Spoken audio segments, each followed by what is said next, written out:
Hey, this is Dastagir Hardik. Welcome to my YouTube channel English by Digi. This is our last video related to noun, its apostrophe s. Basically noun के four cases होते हैं. First case subjective case, जिसको हम nominative case भी कहते हैं. Second one objective case, जिसको हम अक्यूजेटिव केस भी कहते हैं. And third one possessive case, जो हम अभी डिटेल के साथ पढ़ेंगे. And fourth one accusative vocative case. ये थे नाउन के फोर्थ केस. एंड यहाँ जो हम पढ़ेंगे वो क्या है, थर्ड वन पॉजेसिव केस, जिसको अपोस्ट्रोफी एस भी कहते हैं. हम सब जानते हैं कि इसका इस्तेमाल कसरत से होता है. Apostrophe S. सब्जेक्टिव केस वो केस जिसमें सब्जेक्ट होता है, जैसे अली इनवाइटेड हिम. अली यहाँ पर क्या है, सब्जेक्ट है, तो ये क्या होगा, सब्जेक्टिव केस होगा. इसी तरह ही इनवाइटेड अली. अली यहाँ पर क्या है, ऑब्जेक्टिव केस है, और उसका सब्जेक्टिव केस क्या है, ही. यहाँ पर अली क्या है, ऑब्जेक्टिव केस. इसको हम क्या कहेंगे, ऑब्जेक्टिव केस या accusative case. And fourth one vocative case, जो किसी को एड्रेस करने के लिए इस्तेमाल किया जाता है. जैसे अली कम है, अली यहाँ. पापा मैंने आपसे कुछ बात करनी है. तो यहाँ पापा जो है वो ना सब्जेक्ट है ना ऑब्जेक्ट है, बल्कि बस पापा को अपनी बात करने के लिए एड्रेस किया जा रहा है. इसको वॉक्टिव केस कहते हैं. एंड जो हम डिस्कस करेंगे वो थर्ड वन पॉजेसिव केस, जिसको अपोस्ट्रोफी एस. इसका अपोस्ट्रोफी एस का या पॉजेसिव केस का बेसिकली मतलब क्या है, किसी भी चीज़ पर हक जताना, ओनरशिप दिखाना, मलकियत जाहिर करना, वहाँ पर क्या इस्तेमाल होता है, अपोस्ट्रोफी एस. जैसे आ अलीज कार.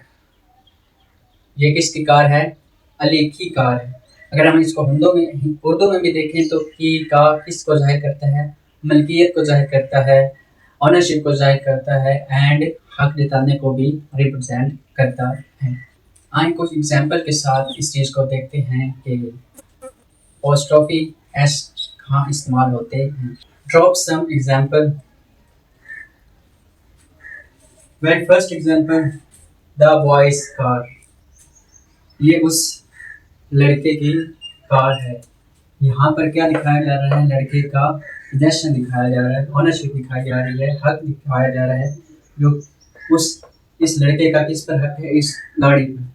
इसको इस तरह भी लिख सकते हैं, the car of a boys. The car of a boy.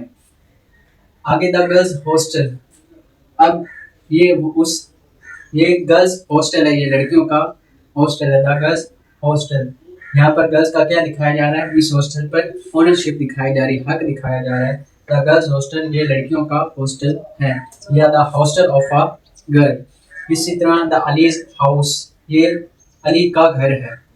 यहाँ पर इस घर पर किसका हक है, अली का. The house of a Ali. A doctor's clinic, ये डॉक्टर का क्लिनिक है. अब क्लिनिक पर किसका हक है, डॉक्टर का. इस तरह इसको ऑफ स्ट्रक्चर के साथ भी लिख सकते हैं, the clinic of a doctor. इसी तरह द असलम सन, ये असलम के बेटे हैं. इस बेटों पर किसका हक है, असलम का हक है. इसको ऑफ के स्ट्रक्चर से भी लिखा जा सकता है, the son of a Aslam. इसी तरह the teacher's life, the life of a teachers, एक टीचर की जिंदगी. अब जिंदगी पर किसका हक है, इस टीचर का. इसी तरह द स्टूडेंट यूनिफॉर्म, तालिब इल्म की वर्दी. अब इस वर्दी पर किसका हक है, स्टूडेंट. इसको ऑफ के स्ट्रक्चर से भी लिख सकते हैं, the uniform of a student.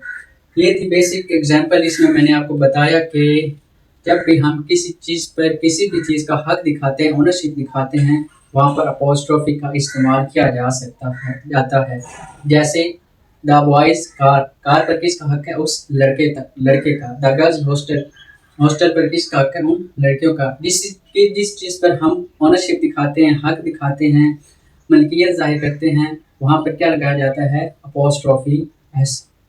अगर हम अपोस्ट्रोफी एस को कंप्लीट करना चाहें तो हम 3 मेथड से इसको कंप्लीट कर सकते हैं. First rule. उससे पहले मैं आपको एग्जांपल देना चाहूँ. अगर पहले से मेरा घर ग्रीन कलर से पेंट हुआ है, तो अगर मैं दोबारा उसको ग्रीन कलर से पेंट करूँ तो ये समझदारी नहीं कहलाएगी, क्योंकि पहला मेरा घर ग्रीन कलर से पेंट हुआ है। इसी तरह अगर मैंने एग्ज़ाम में अपेयर होना है तो मुझे ब्लैक पेन चाहिए, तो मेरे पास पहले ही ब्लैक पेन है तो मुझे नया खरीदने की ज़रूरत नहीं है। इसी तरह इस रूल को क्या कहते हैं, अगर किसी भी वर्ड के साथ पहले से ही एस लगा हुआ है तो उसको साथ अपोस्ट्रोफी एस हम नहीं लगा सकते। वहाँ पर क्या आएगा, अगर किसी भी सेंटेंस या वर्ड के साथ एस या एस साउंड वाले वर्ड्स हैं तो उसके साथ हम अपोस्ट्रोफी एस नहीं लगा सकते, फ़कत क्या लगाएंगे, अपोस्ट्रोफी।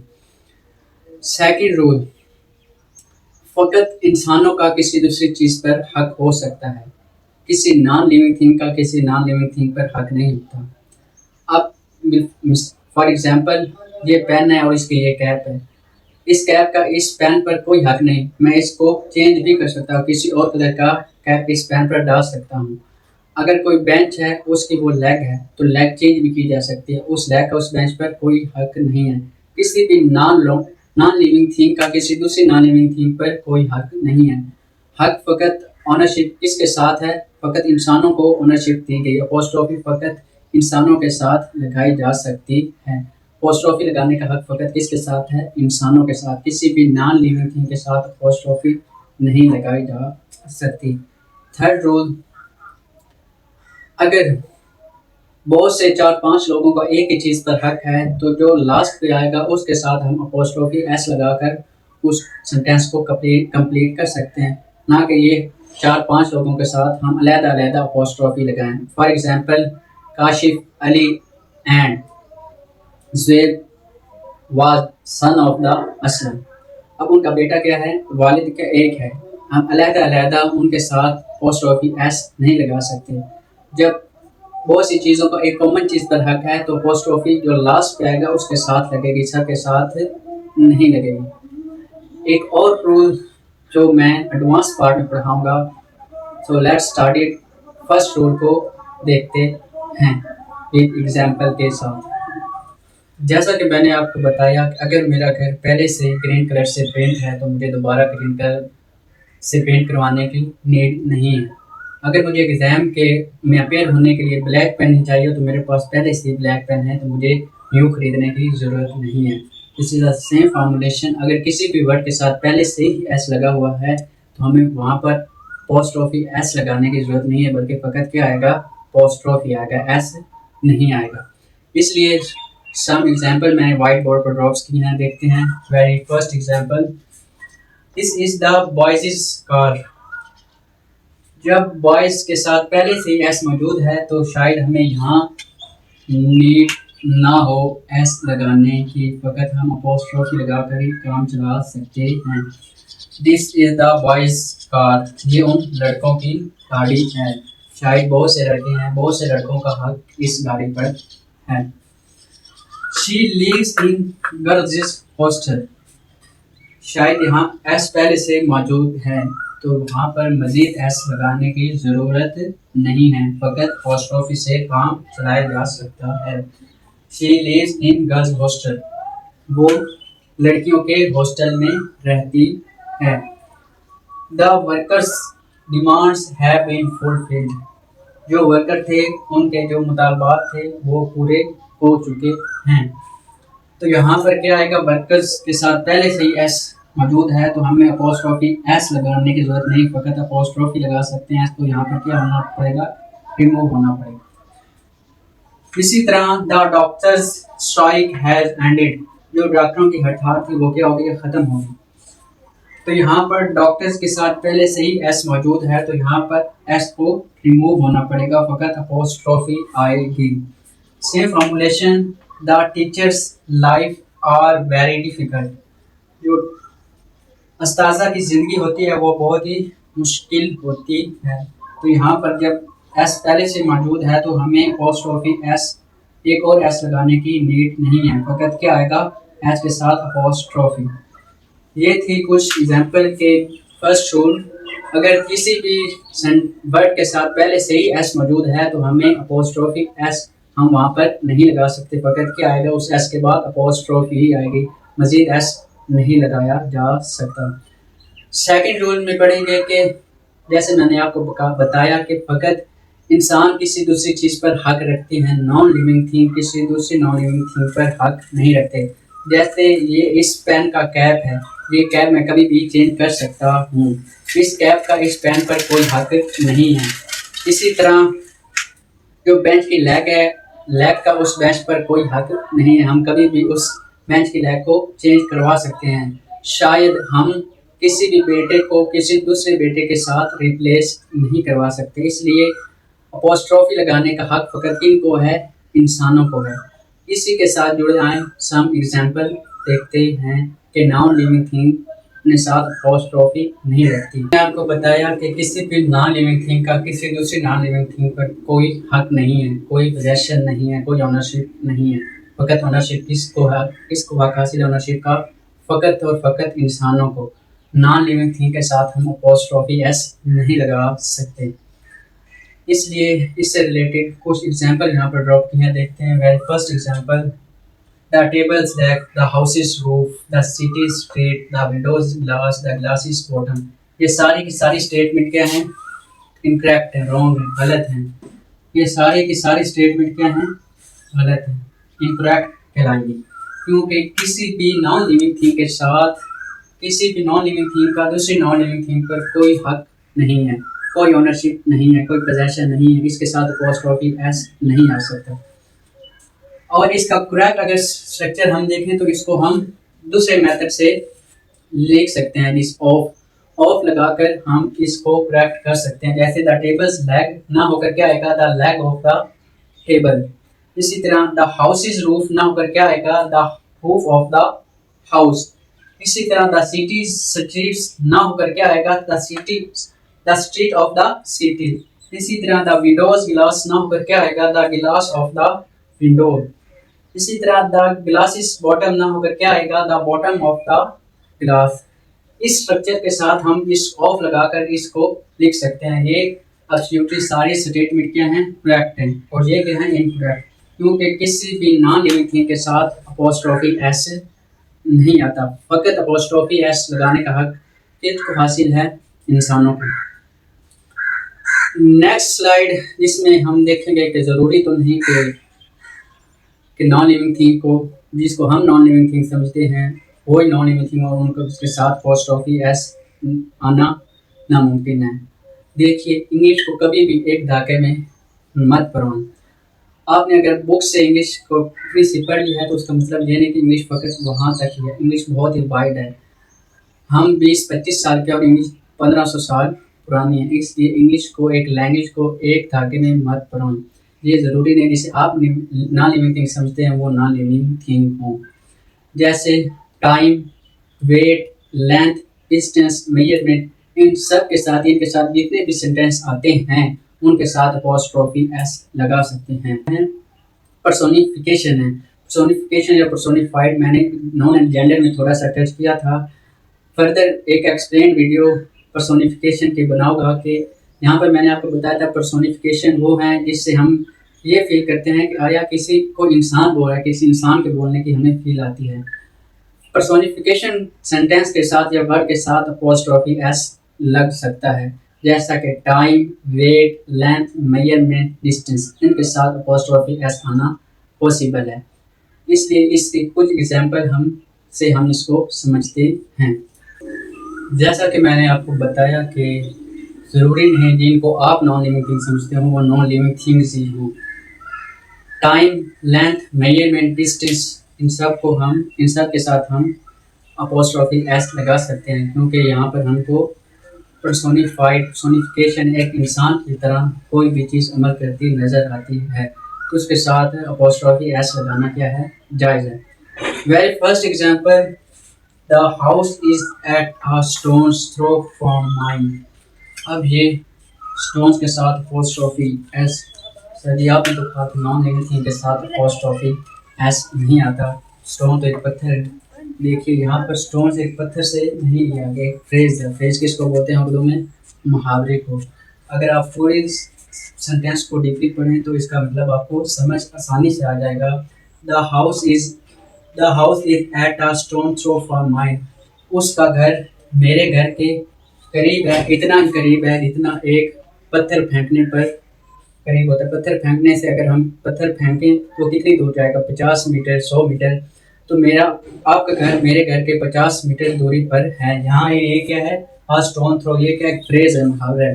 तो यहाँ पर स्टोन का मतलब पत्थर नहीं, और थ्रो का मतलब फेंकना नहीं। यहाँ पर डिस्टेंस ज़ाहिर किया गया है। मैंने आपको बताया डिस्टेंस, टाइम, लेंथ, मेजरमेंट, इन सब के साथ अपोस्ट्रोफी एस आ सकता है। तो यहाँ पर क्या रिप्रेजेंट किया गया है, उसका घर मेरे घर से इतना ही दूर है जितना एक पत्थर फेंकने पर कोई चीज़ दूर होती है। और पत्थर जब हम फेंकते हैं तो उसकी दूरी 50 मीटर या 100 मीटर कह सकते हैं। तो ये सेंटेंस क्या बनेगा, मेरा घर उसका घर मेरे घर के 50 मीटर की दूर है, उसका घर मेरे घर से 50 मीटर की दूरी पर है। तो यहाँ पर एक फ्रेज है, मुहावरा है। तो यहाँ पर इस स्टोन का मतलब पत्थर नहीं, थ्रो का मतलब फेंकना नहीं। यहाँ पर क्या किया गया है, डिस्टेंस रिप्रेजेंट किया गया है दो इंसानों के घरों के दरमियान। अब आए पाकिस्तान पॉपुलेशन। शायद मैंने नाउन एंड जेंडर में भी आपको थोड़ा सा टच किया था कि पाकिस्तान अपनी कौमी सलामती पर समझौता नहीं करेगा। ऐसा फील नहीं हुआ कि किसी इंसान के बोलने की आवाज़ आ रही है। पाकिस्तान अपनी कौमी सलामती पर समझौता नहीं करेगा। इसका एक फर्दर एक्सप्लेनेशन वीडियो बनाऊंगा कि प्रोनाउंसिएशन क्या होती है, पर्सोनिफाइड थिंग्स क्या हैं। फिलहाल इतना ही जानिए कि पाकिस्तान के साथ अपोस्ट्रोफी एस लगाना क्या है, जायज़ है। Measurement, Pakistan population. इसी तरह टुडेज बर्थडे, शायद आप इसको व्हाट्सएप स्टेटस, फेसबुक पर कसरत से पढ़ते हैं। जब भी आपका बर्थडे आता है तो आप स्टेटस लगाते हैं। क्या स्टेटस होता है, 2 डेज माई बर्थडे। 2 डेज के साथ आपने क्या लगाया, अपोस्ट्रोफी एस लगाए। अपोस्ट्रोफी यहाँ पर 2 डेज बर्थडे क्या जाहिर कर रहा है, टाइम को रिप्रेजेंट कर रहा है। मैंने आपको बताया डिस्टेंस, टाइम, लेंथ, मेजरमेंट, इन सब के साथ क्या आता है, अपोस्ट्रोफी एस लगाना जायज़ है। इसी तरह 2 डेज जर्नी, वो 2 दिन के लंबे सफ़र पर गए हैं। तो यहाँ पर क्या मालूम हो रहा है, लेंथ मालूम हो रही है। तो लेंथ के साथ क्या आएगा, अपोस्ट्रोफी एस आएगी। अगर पुरानी बात को याद करें तो डेज पहले से मौजूद है और फकत मैंने अपोस्ट्रोफी लगाया, उसके साथ एस हम नहीं लगा सकते। इसी तरह आर रुपीज़ वर्थ, 1 रुपये की क्या ही वक़्त है, कीमत है। इसी तरह टन्स वेट, भाई तुमसे 10 किलो वजन भी नहीं उठाया जाता। 10 टन्स वेट, यहाँ पर हम किसको रिप्रेजेंट कर रहे हैं, वेट को। वेट, डिस्टेंस, लेंथ, मेजरमेंट, इन सब के साथ अपोस्ट्रोफी एस लगाना पॉसिबल है, इम्पॉसिबल नहीं है। क्योंकि ये सारी चीज़ें क्या है, पर्सोनिफिकेशन में आ जाती है। इसके साथ ऐसा फील होता है कि कोई इंसान बोल रहे हैं, इसलिए इनके साथ अपोस्ट्रोफी एस आना पॉसिबल है और जायज़ है। लास्ट स्लाइड में हम देखते हैं लास्ट रूल अपोस्ट्रोफी एस का, कि अगर बहुत से 4-5 लोगों का एक ही चीज़ पर हक है तो जो लास्ट में आएगा उसके साथ हम अपोस्ट्रोफी एस लगाएंगे, ना कि सब के साथ। जैसे मैंने आपको एग्जांपल दी, अली, काशिफ और जैन के फादर क्या हैं, एक ही हैं। तो जो लास्ट पर आएगा उसके साथ अपोस्ट्रोफी एस लगेगा। ये नहीं कि अली के साथ भी अपोस्ट्रोफी एस, काशिफ के साथ भी अपोस्ट्रोफी एस और जैन के साथ भी। अगर हम इसको उर्दू में देखें, अली, जैन और काशिफ के अबू एक ही हैं। तो लिहाजा जब बहुत सी चीज़ों का, 4-5 चीज़ों का एक ही चीज़ पर हक हो तो हम जो लास्ट पे आएगा उसके साथ अपोस्ट्रोफी एस लगाएंगे। देखते हैं इसी चीज़ को सम एग्जांपल के साथ। जैसा कि मैंने आपको बताया कि अगर बहुत सी चीज़ों का हक एक ही चीज़ पर है तो जो लास्ट में आएगा उसके साथ हम अपोस्ट्रोफी एस लगा सकते हैं। सब के साथ अपोस्ट्रोफी एस लगाना जायज़ नहीं है। तो जब बहुत सी चीज़ों का एक ही कॉमन चीज़ पर राइट है तो जो लास्ट में आएगा उसके साथ अपोस्ट्रोफी एस आएगी। इसलिए इससे रिलेटेड सम एग्जांपल मैंने बोर्ड पर ड्रॉप किए हैं। Very first example, allies and Kashif mother was Fatima. Ali की और काशिफ की जो माँ थी वो कौन थी, फातिमा थी। शायद अली और काशिफ दोनों ही एक ही माँ के क्या हैं, बेटे हैं। तो दोनों का हक क्या है, अपनी माँ पर है, एक हक नहीं है। अली का फ़कत हक अपनी माँ पर नहीं बल्कि काशिफ का हक ही अपनी माँ पर है। जब दोनों का हक एक कॉमन चीज़ पर है तो हम अली के साथ अपोस्ट्रोफी एस नहीं लगा सकते। अली एंड काशिफ, जो लास्ट में आएगा हम उसके साथ अपोस्ट्रोफी एस लगाएंगे। अली के साथ अपोस्ट्रोफी एस नहीं आएगी। जो भी जिस पर हक जाहिर किया गया है, ठीक जो उससे पिछला वर्ड्स है उसके साथ हम अपोस्ट्रोफी एस लगाएंगे। अब हक किस पर दोनों का है, अपनी माँ पर। लिहाजा अली एंड काशिफ अब माँ पर हक दिखाया गया है, तो जो माँ से पिछला लफ्ज़ है, मदर से पिछला वर्ड, वो क्या है? काशिफ है। तो काशिफ के साथ हम अपॉस्ट्रोफी एस लगाएंगे। इसी तरह सेकंड एग्जांपल देखते हैं। Sardar Patel the iron man statue has been erected. जो भाई सरदार पटेल था, वो क्या था? एक आयरन मैन, और उसका स्टैचू क्या हो गया? खड़ा किया जा चुका है। यहाँ पर जो सरदार पटेल है, कॉमन आप सबके माइंड में होगा कि यहाँ पर अपोस्ट्रोफी एस आएगा, लेकिन ऐसा मुमकिन नहीं। अगर मैं यहाँ पर अपोस्ट्रोफी एस लगा दूँ तो उससे ठीक बात क्या है? द। द कोई राइट नहीं, एक आर्टिकल है, कोई चीज़ नहीं है, तो इसके साथ हम अपोस्ट्रोफी एस यहाँ पर नहीं आएगा। अगर इस सारे स्ट्रक्चर को पढ़े हम, सरदार पटेल, इसके साथ दा के साथ अपोस्ट्रोफी जो इससे पिछला वर्ड उसके साथ नहीं आएगा, ना ही आयरन के साथ आएगा। अगर हम इस सारे सेंटेंस को पढ़े तो हमें बखूबी आइडिया हो जाएगा कि किसके साथ अपोस्ट्रोफी ऐसे लगाना है। The Sardar Patel the iron man. Iron man कौन है? सरदार पटेल ही तो है। ये सारा सेंटेंस स्ट्रक्चर यहाँ तक किसको रिप्रेजेंट कर रहा है? सरदार पटेल को। जो सरदार पटेल है वो क्या है? Iron man. अब आयरन मैन कौन है? सरदार पटेल ही तो है। तो इसका हक, जो इसका स्टैचू है वो खड़ा कर दिया गया। अब किसका स्टैचू खड़ा कर दिया गया है? सरदार पटेल, जो आयरन मैन था। अब स्टैचू पर हक किसका है? सरदार पटेल का। लेकिन ये सारी सेंटेंस स्ट्रक्चर किसको फॉलो कर रही है? सरदार पटेल को। तो जो जिस पर हक दिखाया जा रहा है, जैसे मैंने ऊपर कहा कि मदर के ठीक पहले कौन है? काशिफ है। अली एंड काशिफ दोनों का हक मदर पर है, लेकिन जो मदर से ठीक पिछला वर्ड होगा इस पर हक जाहिर किया जाना है, वो क्या है? काशिफ। Same formulation. अब जो स्टैचू पर हक है, किसका हक है? सरदार पटेल का। तो लास्ट क्या है? मैंस। यहाँ पर अपोस्ट्रोफी एस किसके साथ आएगा? मैंस के साथ, ना कि सरदार पटेल के साथ। जिस पर हक दिखाया जा रहा है ठीक उससे पहले वर्ड पर हम अपोस्ट्रोफी एस लगा सकते हैं। Third example, Shehbaz Sharif the PM of Pakistan. जो शहबाज शरीफ हैं, जो पाकिस्तान के क्या हैं? प्राइम मिनिस्टर हैं। Speech was long. उनकी तकरीर क्या थी? बहुत लंबी थी। अब यहीं पर देखते हैं शहबाज शरीफ। बहुत से लोगों के माइंड में ये होगा कि यहाँ पर अपोस्ट्रोफी एस लगेगा, यहाँ पर नहीं। अगर हम सेंटेंस स्ट्रक्चर को देखें तो Shahbaz Sharif the PM of Pakistan. PM of Pakistan कौन है? शहबाज शरीफ ही तो है। तो हक किसको दिखाया जा रहा है? स्पीच से पहले किसकी स्पीच थी? शहबाज शरीफ की तो स्पीच थी। हक किसकी दिखाया जा रहा है स्पीच पर? शहबाज शरीफ का। तो इसके साथ किसके साथ अपोस्ट्रोफी एस लगेगा? ठीक जिस पर हक दिखाया जा रहा है उससे पिछले वर्ड पर। तो यहाँ शहबाज शरीफ के साथ अपोस्ट्रोफी ना होकर किसके साथ आएगा? पाकिस्तान के साथ, क्योंकि वो शहबाज शरीफ किसके प्राइम मिनिस्टर है? पाकिस्तान के। तो उनकी तकरीर ही तो लंबी थी। जैसा कि मैंने आपको बताया कि इंग्लिश लैंग्वेज को कभी एक धागे में मत पढ़ें, बहुत सी वेरिएशन लैंग्वेज में होती हैं, इसलिए एक लैंग्वेज को एक धागे में पढ़ना इम्पॉसिबल है। I request to, I repeat you, मैं बार बार कहूँगा और कहता रहूँगा कि इंग्लिश लैंग्वेज को, एनीथिंग, किसी भी लैंग्वेज को एक धागे में पढ़ना इम्पॉसिबल है। इसलिए ज़रूरी नहीं कि बहुत से लोगों का एक ही चीज़ पर हक हो। हक अलग अलग भी हो सकता है। बहुत से लोगों का एक दूसरी चीज़ पर अलग अलग हक हो सकता है। जैसे अली एंड काशिफ हाउस, ये किसका घर है? अली और काशिफ का घर है। अली और काशिफ का घर अलग अलग भी तो हो सकता है, ज़रूरी तो नहीं कि उनका घर एक ही हो। इसलिए हम एग्जाम्पल ड्रॉप की हैं कि अपोस्ट्रोफी एस हर नाउन के साथ भी आ सकता है। ज़रूरी नहीं कि जो लास्ट में उसी के साथ अपोस्ट्रोफी एस लगाकर काम चलाया जा सकता है। सबकी अलग अलग भी ऑनरशिप होती है और दिखाई जाती है। इसलिए मैंने कुछ एग्जांपल्स यहाँ पर ड्रॉ की हैं। काशिफ एंड अलीज हाउस, शायद ये इनका घर क्या है? कॉमन है, एक ही घर में रहते, शायद एक ही घर में रहते हों और यकीनन रहते हैं।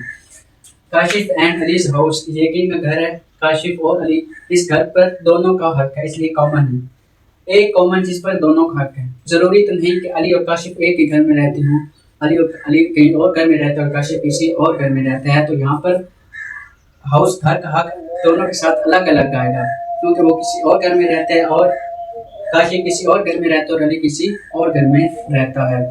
क्योंकि जिस पर हक है वो अलग अलग है। अली का घर अलग है, काशिफ का घर क्या है? अलग। अगर कॉमन होता तो हम फकत अली के साथ, जैसा कि मैंने ऊपर लगाया, अपोस्ट्रोफी एस लगा सकते थे।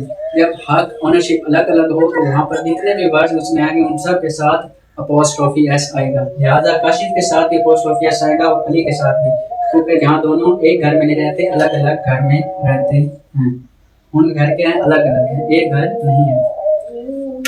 सबसे बेस्ट एग्जांपल इस बात को समझाने के लिए मैंने लिखी है काशिफ एंड अलीज वाइफ। अगर कॉमन सेंस की भी बात करें तो दो लोगों की एक वाइफ नहीं हो सकती, दोनों की वाइफ क्या होगी, अलग होगी। इसलिए काशिफ की वाइफ क्या होगी, अलग होगी, अलीज की वाइफ क्या होगी, अलग होगी। तो यहाँ पर काशिफ के साथ भी अपोस्ट्रोफी एस आएगा और अली के साथ भी अपोस्ट्रोफी एस आएगा, क्योंकि दोनों पर अपनी अलग अलग बीवियों का हक है। दो लोगों का किसी एक वाइफ पर हक नहीं हो सकता। इसी तरह जैसे कि दो मुख्तलिफ फ्रेंड्स का उनके जो फादर हैं वो क्या हैं, अलग अलग है। जैसे अगर मैं एग्जांपल दूं, अली काशिफ एंड दैन, आप सब ने कल अपने पेरेंट्स को लेकर आना है। शायद अली के पेरेंट्स अलग हैं, काशिफ के पेरेंट्स अलग हैं, जैन के पेरेंट्स अलग हैं। तो अली के साथ भी अपोस्ट्रोफी आएगा, जैन के साथ भी अपोस्ट्रोफी आएगा और काशिफ के साथ भी अपोस्ट्रोफी आएगा। जब कॉमन चीज़ पर बहुत से लोगों का हक दिखाया जाता है तो वहाँ पर लास्ट में अपोस्ट्रोफी एस लगाई जाती है। अगर सबका ऑनरशिप अलग अलग है तो उन सब के साथ क्या आएगी, अपोस्ट्रोफी एस आएगा। जैसे मैंने लास्ट एग्जांपल लिखी कि दो लोगों का एक ही वाइफ पर हक नहीं हो सकता, उन दोनों की वाइफ्स क्या होंगी, अलग अलग होंगी। लिहाजा इंग्लिश लैंग्वेज को कभी भी एक धागे में मत रोएं। आई होप मैंने बहुत ही डिटेल के साथ अपोस्ट्रोफी एस जो कि नाउन का लास्ट पार्ट था समझाने की कोशिश की। अगर कोई गलती हो गई हो तो आई एक्सट्रीमली सॉरी। यहीं पर इस वीडियो को ड्रॉप करते हैं। If you like this video, stay tuned, there will be much more coming through.